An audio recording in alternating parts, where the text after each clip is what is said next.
श्री कृष्णाय वयं कृष्णं नारायणं वन्दे कृष्णं वन्दे व्रजप्रियं कृष्णं द्वैपायनं वन्दे कृष्णं वन्दे सुतं।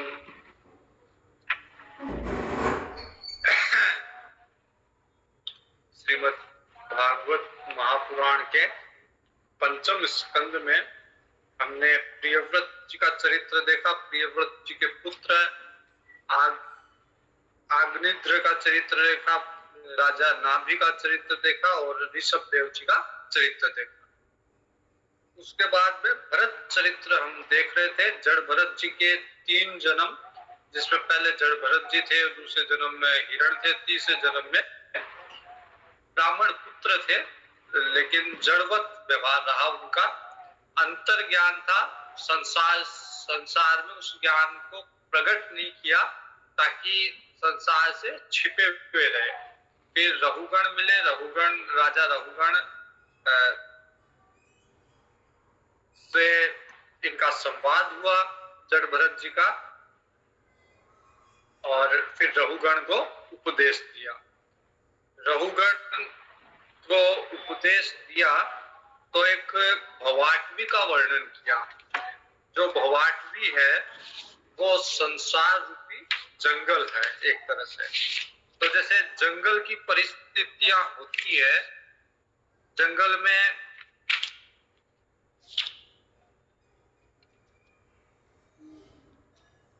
जो बंजारे होते हैं व्यापार करने के लिए बड़ी जंगल से होके जाते हैं, तो वहां पे डाकू का हमेशा भय रहता है कि डाकू आएगा, धन को लूट के ले जाएगा। फिर रास्ते इतने दुर्गम होते हैं, बहुत सारी झाड़ झंझाड़, दुर्गम रास्ते, फिर तरह तरह के जानवर, मच्छर, डांस, फिर कहीं कहीं कुछ अच्छे वन वगैरह भी है, गंधर्व नगर वगैरह भी है, फिर बेताल वगैरह, राक्षस वगैरह भी है। कभी इधर उधर भटक भी जाता है जंगल में, बवंडर उठते हैं, आंखों में धूल भर जाती है, दिशाओं का ज्ञान नहीं रहता। झिंगूर की बहुत ही कर्ण कटु आवाज आती है, कभी उल्लू बोलते हैं, कभी भूख लगती है, कभी प्यास से व्याकुल हो जाता है, कोई जल का स्तोत्र नहीं मिलता, कभी सूखी हुई नदियों में प्रवेश कर जाता, दलदल में प्रवेश कर जाता है, कभी कभी आग लगी हुई रहती है जंगल में तो दावा नल में प्रवेश करके उसका दम घुटने लग जाता है, कभी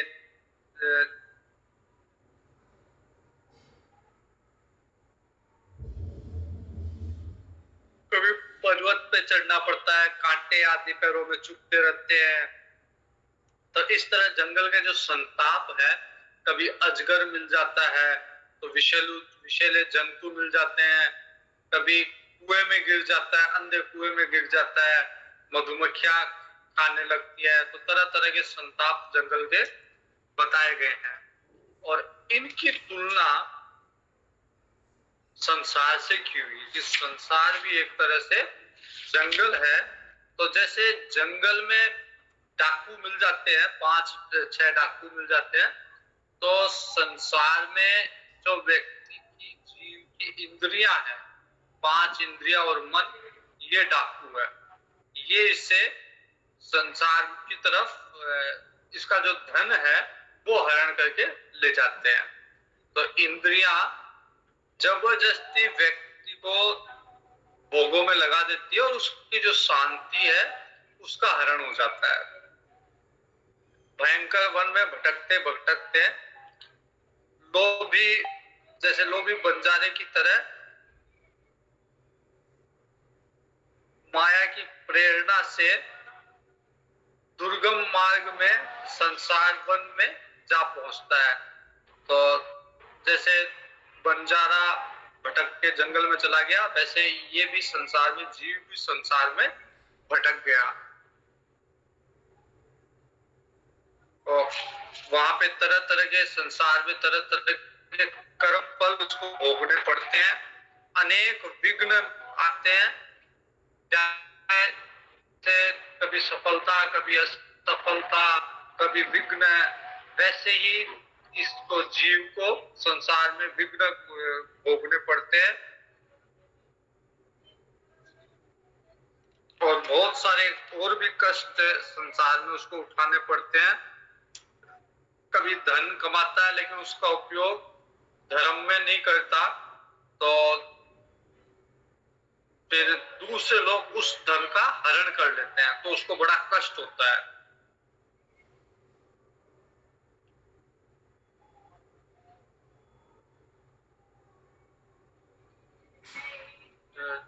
छह इंद्रिया जिससे व्यक्ति देखता है, स्पर्श करता है, सुनता है, स्वाद लेता है, सूंघता है, संकल्प विकल्प करता है, इन वृत्तियों द्वारा विषय भोग में फंस के उसी प्रकार लूटा जाता है जैसे किसी बंजारे को वन में डाकुओं ने लूट लिया। तो ये जो इंद्रियां है वो एक तरह से डाकू है।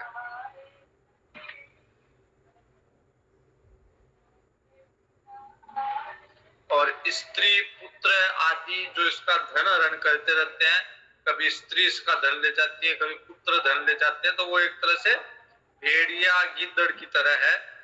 और अर्थ लोलुप जो कुटुंब है वो सब धन की इच्छा से ही व्यक्ति के पास रहते हैं। धन अगर समाप्त हो गया, कोई छीन ले गया, तो फिर वो इसका ध्यान भी नहीं रखते।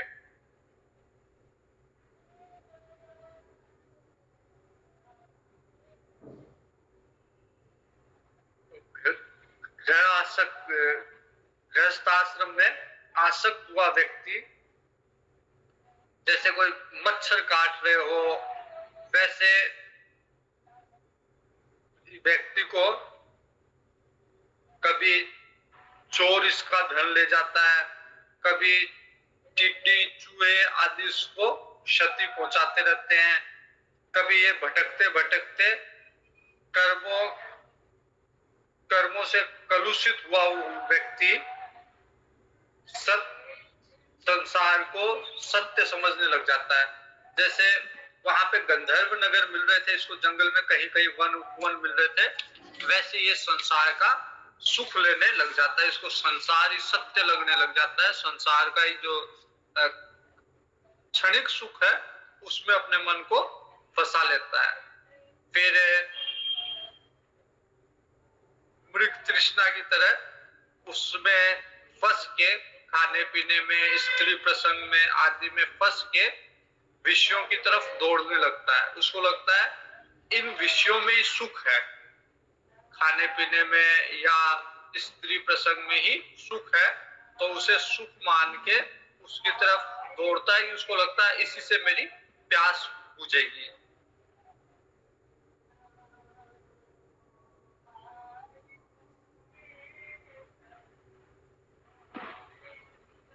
फिर वन में जैसे जाड़े से व्याकुल होता रहता है और उसको अग्नि की चाहत होती है, तो सामने अगर कोई बेताल भी है तो वो उसे अग्नि समझ के उसकी तरफ दौड़ता, उसको नहीं पता कि ये बेताल है। तो वैसे ही शरीर जीवित रखने के लिए व्यक्ति घर में, अन्न में, जल में, धन में आदि में अभिनिवेश करके इस संसार आरण्य में उधर उधर दौड़ धूप करता रहता है। कभी संसार के भोग जो है वो इसको बवंडर की तरह उठा उठा के इधर उधर पटकते रहते हैं। इसकी बुद्धि एकदम मलिन हो जाती है। जैसे जंगल के अंदर बवंडर उठता है और इसको धूल से इसको ढक देता है, वैसे इसकी बुद्धि भी संसार के भोगों के कारण मलिन हो जाती है।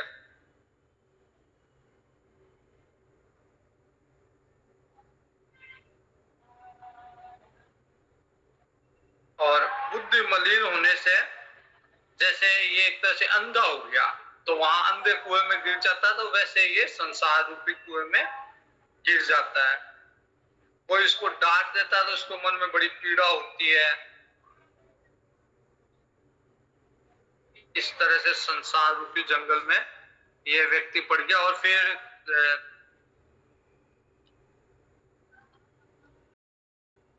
असत पुरुष के संग में पड़ गया। अगर ऐसे व्यक्ति के संग में पड़ गया जो सांसारिक व्यक्ति है, तो फिर इसकी बुद्धि बिगड़ जाने के कारण एक तरह से ये सूखी नदी में गिर गया। अब दुखी होता रहता है, लेकिन दलदल में वो फंस गया। अब वो उससे निकल नहीं पा रहा। दूसरों को सताने से उसे अन्न भी नहीं मिल रहा, और अपने सगे पिता पुत्र आदि के द्वारा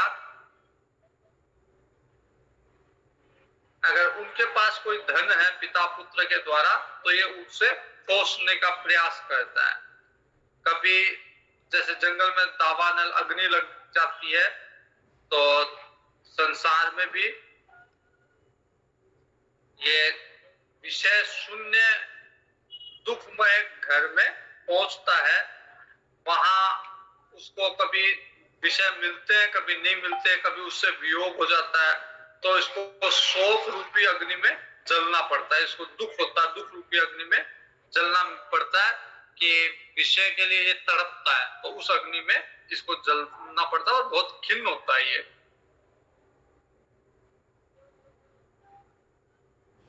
और कभी फिर इसके काल जो है इसके प्राण हर लेता है और निर्जीव सा हो जाता है।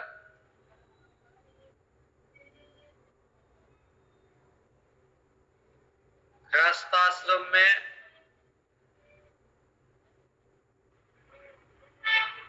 अनेक प्रकार की कठिनाइयां, जैसे पर्वत पे जंगल में पर्वत पे चढ़ने पे जितनी कठिनाई हो रही थी, वैसे फिर उसे गृहस्थ आश्रम एक तरह से बोझ लगने लग जाता है।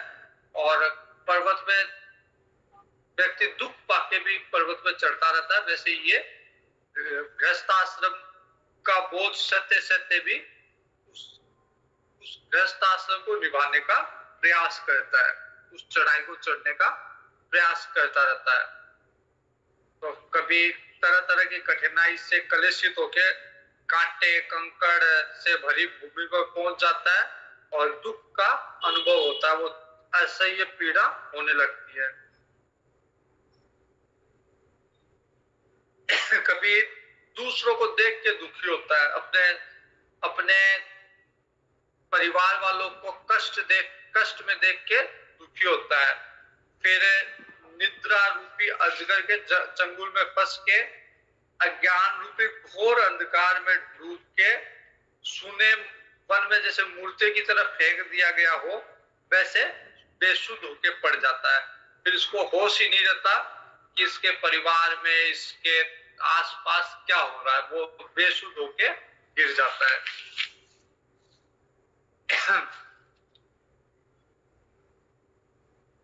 कभी इसके स्वजन इसका इतना तिरस्कार करते हैं कि इसको लगता है कि जीव जो है, वन के जीव इसको काटने लगते हैं और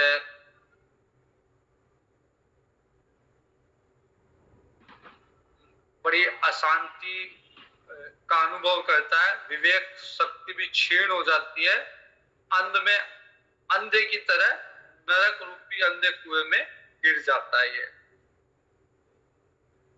फिर विषय सुख में रूपी शहद को ढूंढता ढूंढता इधर उधर पर स्त्री गमन करता है, पर धन को हड़पता है। फिर राजा के हाथों मारा जाके नरक के अंदर गिर जाता है।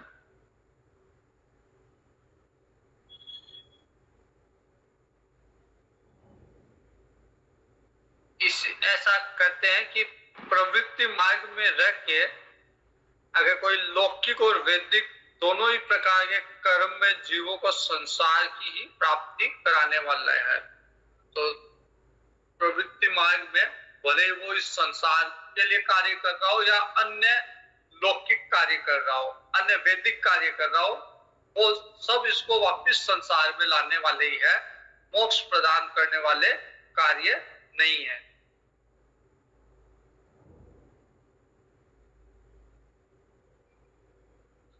तो तरह तरह के संसार रूपी जंगल में भटकता भटकता तरह तरह के कर्म करता है, बाहर निकलने की कोशिश करता है, अनेकों आदि दैविक आदि भौतिक और आध्यात्मिक दुख की स्थिति का निवारण करने में असमर्थ पाता है अपने आप को, और उदास हो जाता है, चिंताओं से घिर के उदास हो जाता है।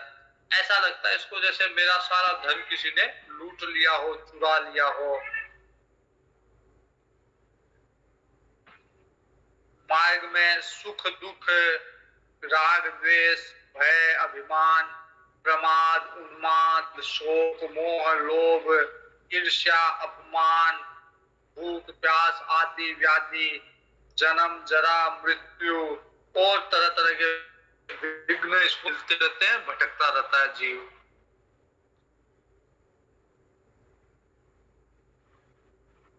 तो काल चक्र में भगवान का आयुध है काल चक्र, जो इसे अपने पास में ले लेता है और इसके चारों तरफ घूमता रहता है निरंतर।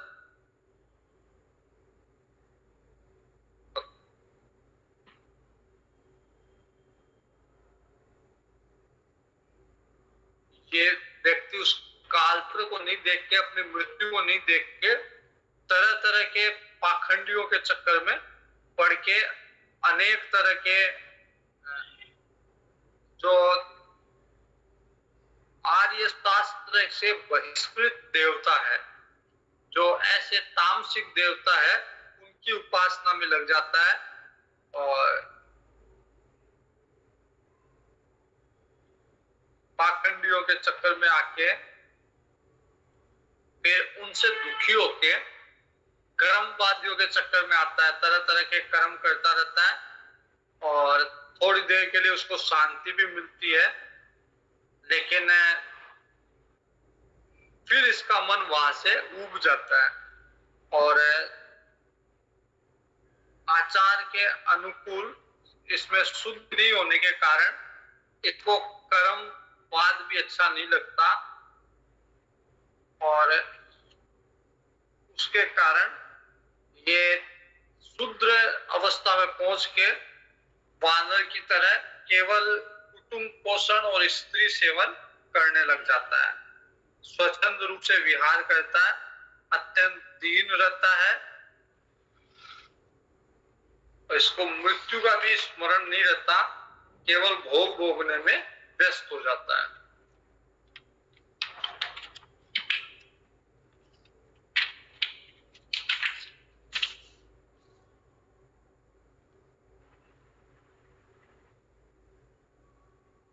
भोग भोगने में सारा दिन इसका समय मैथुन आदि भोग भोगने में ही निकल जाता है।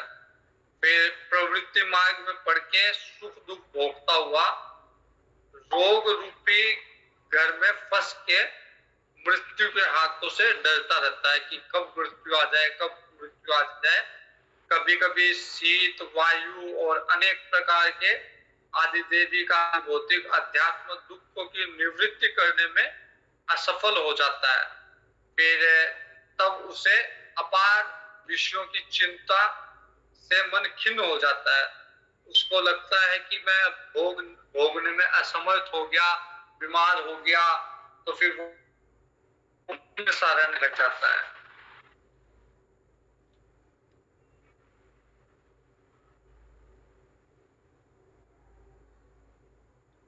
धर्म की आसक्ति से परस्पर वैर भाव उत्पन्न बढ़ा लेता है ये, और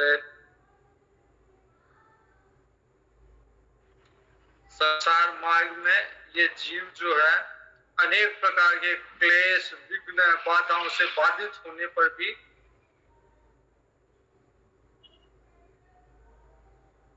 अनेक बाधा पर भी ये क्या करता है कि कोई साथ है, अगर वो मर गया तो उसको वहीं छोड़ के, जैसे जंगल में अगर बंजारे का दल आ रहा है, कोई मर गया तो उसको वहीं छोड़ के वो आगे निकल जाता है दल, और कोई जन्म लेता तो उसको साथ लेके आगे निकल जाता है। तो वैसे ही जीव भी है, उसके कई साथी मृत्यु को प्राप्त होते हैं, तो उनको बुला के वो आगे निकल जाता है, कई कई नए जुड़ते जाते हैं, तो नयों का जन्म होता जाता है, उनको लेके आगे बढ़ता रहता है। तो बंजारे के समाज की तरह ये जीव भी आगे बढ़ता रहता है, कभी इसका किसी से योग वियोग ये सब इसके साथ चलते रहते हैं।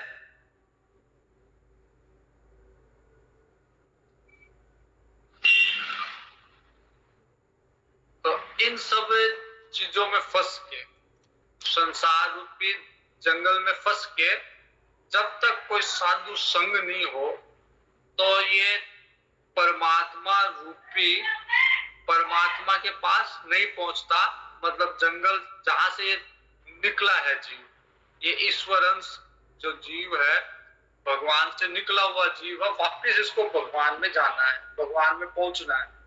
जैसे नगर से चला हुआ जो बंजारों का दल है, उसे वापिस नगर आना है, लेकिन वो जंगल में फंस गया, वापिस नगर में आने का उसको रास्ता पता नहीं चल रहा। तो वो रास्ता अगर कोई जंगल का जानकार व्यक्ति है, वो उसको बताएगा बाहर निकलने का, अन्यथा जंगल में वो भटकता रहेगा। वैसे ही जो संसार रूपी जंगल है, उससे बाहर निकलने का रास्ता कोई साधु कोई संत बताएगा। साधु संग अगर नहीं किया तो इसको बाहर निकलने का रास्ता नहीं पता चलेगा, और जंगल में ही भटकता रहेगा, परमात्मा के पास नहीं पहुंच पाएगा। जहां से निकला था परमात्मा से वापिस वहीं इसको जाना है, लेकिन जंगल में भटक गया। क्योंकि परमात्मा तक गति जो है वो योग शास्त्र की भी गति नहीं है, अनेक प्रकार के प्रवृत्ति मार्ग के जो साधन है उनसे भगवान की गति नहीं है।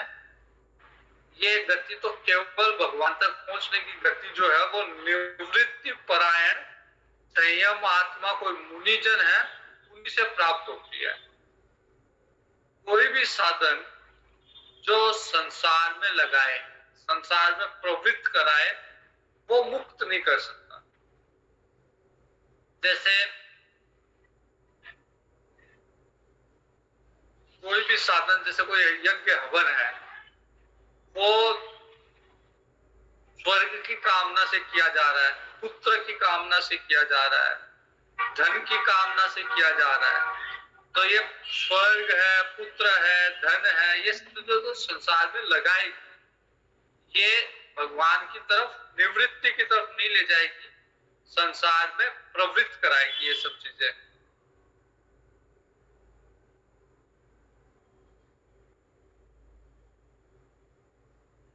तो बड़े बड़े यज्ञ का अनुष्ठान भी उसे वो गति प्रदान नहीं कर सकता, क्योंकि यज्ञ के पीछे भी कामना अगर प्रवृत्ति मार्ग की है, संसार की है, संसार की किसी वस्तु की है, तो वो उसे मुक्त कैसे कर सकता है। और फिर वहां पे उसका ये अभिमान कि ये मेरा है, ये पराया है, इसमें फंस के रह जाता है। और पृथ्वी को इसने बहुत वैर पृथ्वी इसने अर्जित की, उसी को इसी में ये अभिनिवेश कर लिया कि ये मेरी है पृथ्वी, फिर उसको वैसा का वैसा छोड़ के चला जाता है जीव। ऐसा अभिमान करके वैर ठानता है, उस पृथ्वी को ही अपना शरीर छोड़ के उस पृथ्वी पे ही स्वयं परलोक चला जाता है। संसार से वे पार नहीं होते। मृत्यु तो हो गई, लेकिन उसका जो जीव है वो संसार में वापस भटकता रहता है, क्योंकि मन से संसार को भोगने की इच्छा अभी निकली नहीं है। इसलिए मन की गति के कारण मन में इच्छा होने के कारण वापस उसको कोई ना कोई देह लेना पड़ेगा।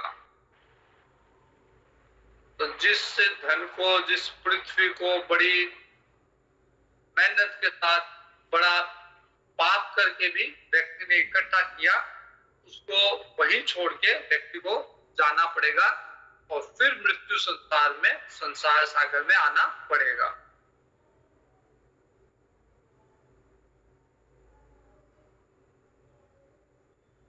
अगर जीव को इसके पुण्य कर्म किए हुए हैं तो पुण्य कर्म की लता का आश्रय लेके अगर ये जीव आपत्ति से, नरक से छुटकारा पा जाता है, फिर संसार मार्ग में भटकता हुआ उन समुदाय में मिल जाता है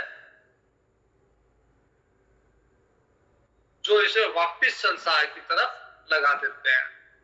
और जैसे स्वर्ग में भी चला गया तो वापस आके पुण्य के कारण, अपने पुण्यों के कारण स्वर्ग में चला गया, वापस स्वर्ग से पृथ्वी लोक पे आ गया और ऐसे लोगों में फंस गया जो इसको वापस संसार में लगा देते हैं। उसके कारण फिर अधोगति हो गई।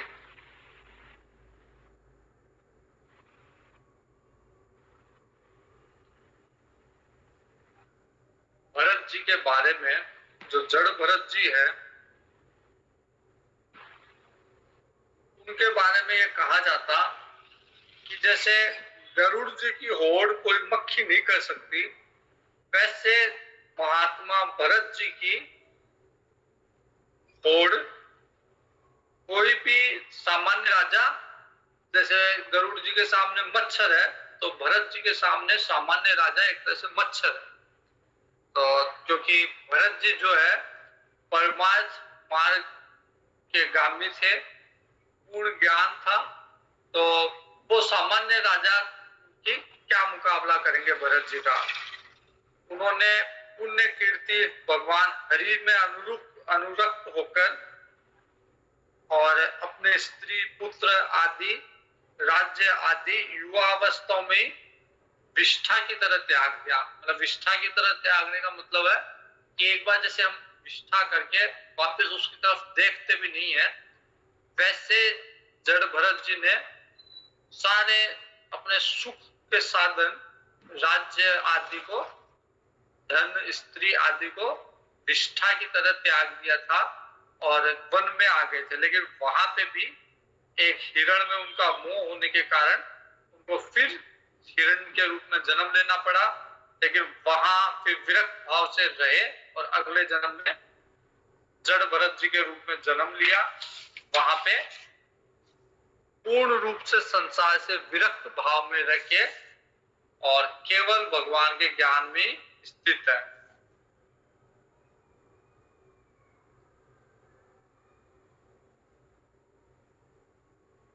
तो जिन भोगों के लिए बड़े बड़े देवता भी लालायित होते हैं, उनको भरत जी ने त्याग दिया था, उनकी भी इच्छा नहीं की।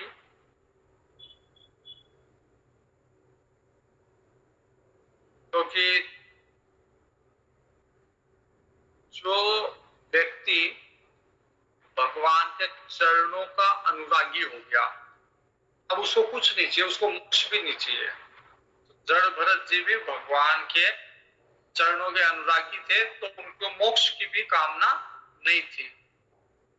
उन्होंने मृग शरीर को छोड़ने की इच्छा होने पे फिर भगवान को प्रणाम किया और मृग शरीर का उन्होंने त्याग करके फिर जड़ भरत के रूप में जन्म लिया। भरत जी के चरित्र की बड़े बड़े भक्तजन भी प्रशंसा करते हैं।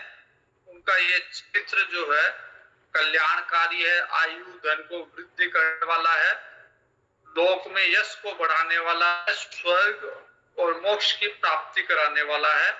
कोई भी इसको सुनेगा, इसका अभिनंदन करेगा, सुनाएगा और उसकी सारी मनोकामना पूर्ण होगी। उसे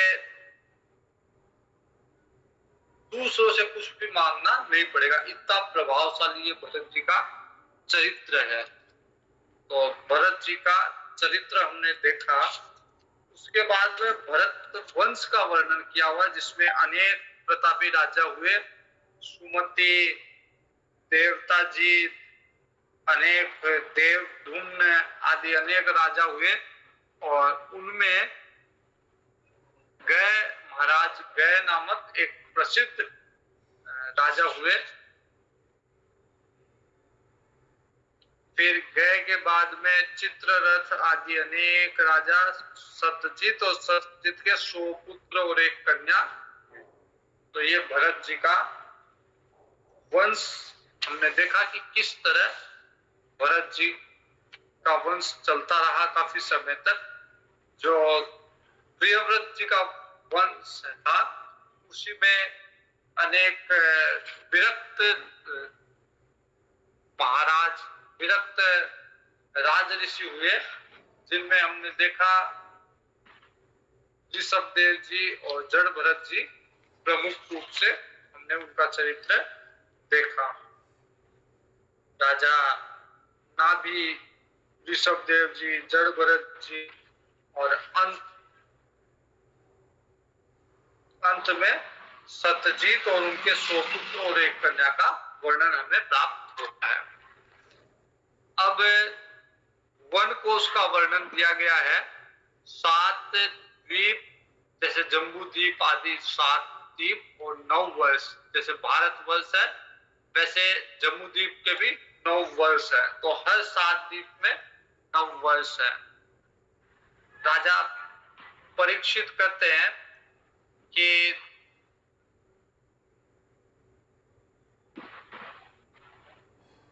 भूमंडल का जो विस्तार है, अब उसको मैं जानना चाहता हूं कि भूमंडल का कितना विस्तार है।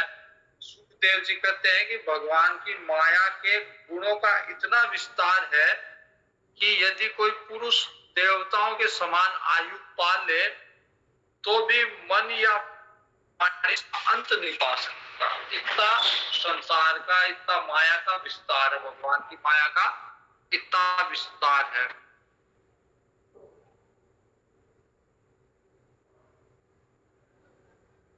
इसलिए हम नाम, रूप, परिणाम और लक्षणों के द्वारा मुख्य मुख्य बातों को लेकर भूमंडल की विशेषता का वर्णन करेंगे। पूरे भूमंडल का, पूरी भगवान की माया का तो वर्णन करना संभव नहीं है। तो मुख्य मुख्य रूप से जो हमें ज्ञात है उनका हम वर्णन करेंगे। जम्बूद्वीप जिसमें हम रहते हैं, ये सबसे भीतर का कोश है और इसके 9-9 हजार योजन के विस्तार वाले 9 वर्ष है। इनकी सीमाओं को विभाग करने वाले 8 पर्वत बीच में है, जो इसको 9 वर्ष में विभाजित करते हैं।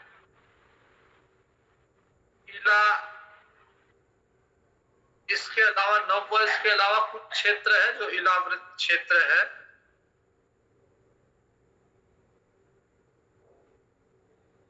मेरू पर्वत के आसपास वाला इलाका जो है वो इलावृत नामक क्षेत्र है।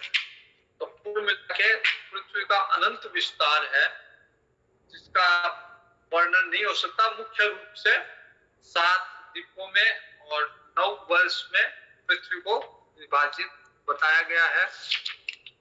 हर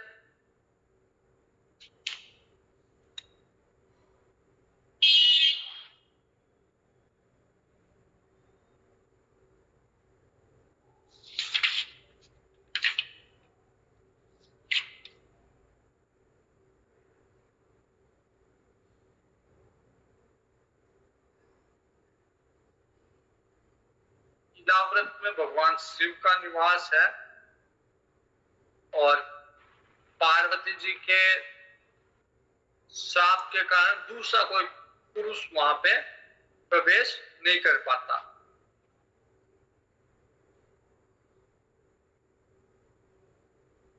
इन सब वर्षों में जो 9 वर्ष है उनमें केवल भारत वर्ष है वो कर्म भूमि है।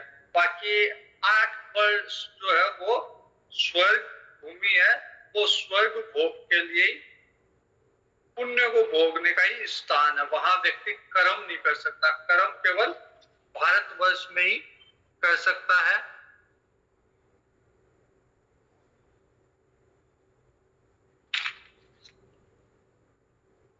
तो 9 वर्ष और 7 द्वीपों का वर्णन। 9 वर्ष में भारतवर्ष, भद्राश्व वर्ष, हरिवर्ष, केतुमाल वर्ष,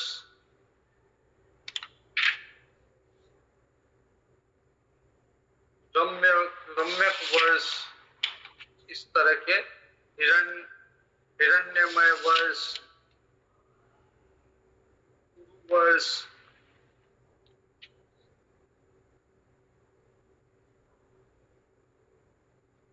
किम पुरुष वर्ष और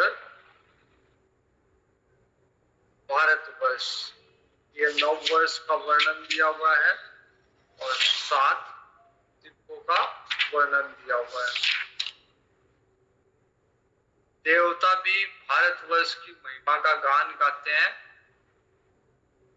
यहाँ पे केवल स्वर्ग भोग तो जो है वो भोग के वापिस स्वर्ग से व्यक्ति नीचे आ जाता है, वहां से मुक्त नहीं हुआ जा सकता।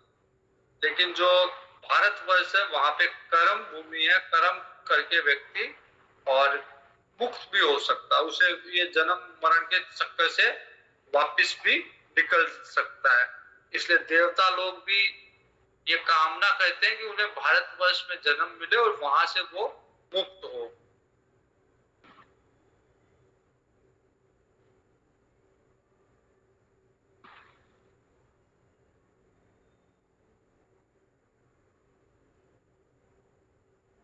क्योंकि यहाँ पे भारतवर्ष में भगवत कथा रूपी अमृतमयी सरिता बहती रहती है, जिसमें स्नान करके व्यक्ति हर पाप से मुक्त हो सकता है।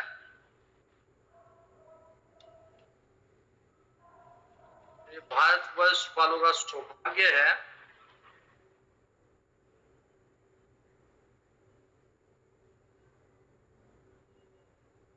भगवान श्री हरि अगर प्रसन्न होते हैं तो वो जीव को भारतवर्ष में जन्म देते हैं। जो निष्काम भाव से भगवान का भजन करते हैं उन्हें साक्षात भगवान अपने चरण कमलों में स्थान देते हैं। अन्य समस्त इच्छाएं समाप्त कर देने वाला है। भगवान के चरण जो है, अगर भगवान के चरणों में प्रीति हो गई तो फिर अन्य वस्तुओं से, अन्य वस्तुओं की इच्छा समाप्त हो जाएगी। तो व्यक्ति का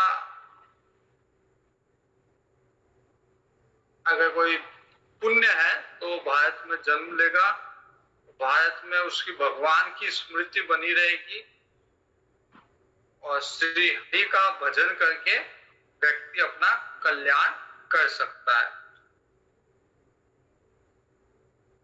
सुखदेव जी कहते हैं कि ये मैंने भारतवर्ष का वर्णन अपने गुरु के मुख से सुना, ठीक वैसा ही मैंने जम्बूद्वीप का जी के वर्षों का वर्णन आपको सुना दिया।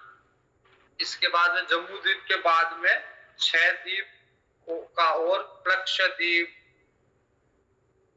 प्लक्षद्वीप के बाद में साल्मद्वीप, साल्मद्वीप के बाद में कुशद्वीप, कुशद्वीप के बाद में घृत समुद्र से क्रॉन्स द्वीप, फिर शाक द्वीप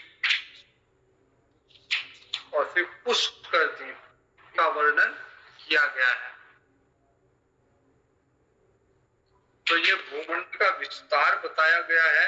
फिर सूरज भगवान के रथ और उसकी गति का वर्णन किया गया है, किस तरह से सूर्य भगवान जो है अपने रथ पे भ्रमण करते हैं। फिर विभिन्न विभिन्न ग्रह की स्थिति और उनकी गति का वर्णन किया गया है। कौन सा ग्रह कितने समय में परिक्रमा करता है, कौन सी राशि में परिक्रमा करता है। और राहु आदि की स्थिति, और फिर नीचे के जो अतल आदि लोक है, अतल, वितल, सुतल, तलातल, महातल, रसातल, पाताल, इनका वर्णन किया गया है। और अंत के अध्याय में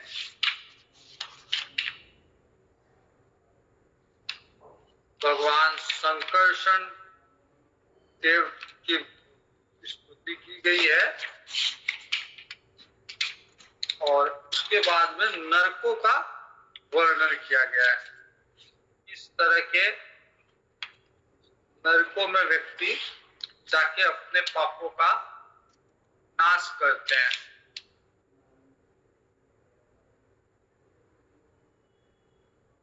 लोगों को जो ऊंची नीची गति प्राप्त होती है, इसमें इतनी भिन्नता उनके कर्म के कारण होती है, उनके स्वभाव और उनकी श्रद्धा में भेद के कारण, कर्मों की जो गति अलग अलग होती है, उसके कारण उसे अलग अलग गतियां प्राप्त होती है।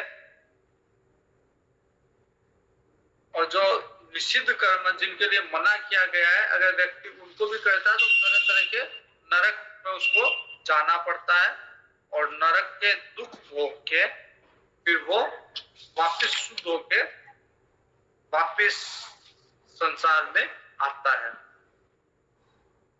अंधतामिस, तामिस्त्र, अंधतामिस्त्र, रौरव आदि, नमक, कुंभिपाक, रौरव, महारौरव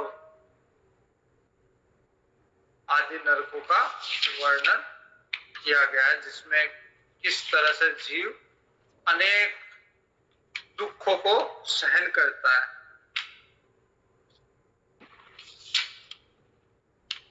तो इस तरह से हमने अनेक पृथ्वी के भूभागों का वर्णन देखा, ग्रह नक्षत्रों का वर्णन देखा, और नरक आदि लोकों का वर्णन देखा। इसी के साथ पंचम स्कंद पूर्ण होता है। षष्ठ स्कंद जो है उसको हम कल देखेंगे। ओम नमः पूर्णमिदं पूर्णात् पूर्णमुदच्यते पूर्णस्य पूर्णमादाय पूर्णमेवावशिष्यते। ओम शांति शांति शांति। हरि ओम श्री नमः। हरि ओम।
Hare Krishna Krishna Krishna Hare Hare